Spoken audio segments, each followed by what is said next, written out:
जगावेलू। कोयल बोले मनवा डोले, ऋतु बसंत अब आइल रे। माटी के सोंधी महक से अंगयागन छाइल रे हो। कोयल बोले मनवा डोले, ऋतु बसंत अब आइल रे। माटी के करजा माटी के काया, कोयल के बोली में ईश्वर के माया। शहर के शोर में गाँव भुला गईले, कोयल के राग हमके फिर बुला ले।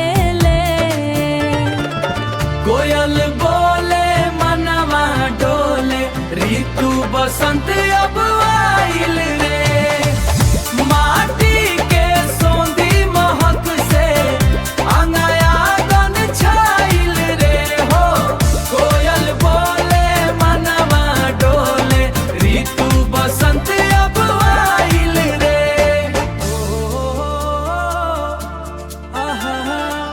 कोयल के बोली मन के तसल्ली, मन के तसल्ली। माटी के कण में प्राण के सहेली, प्राण के सहेली। कोयल बोले मनवा डोले, ऋतु बसंत अब आइल रे।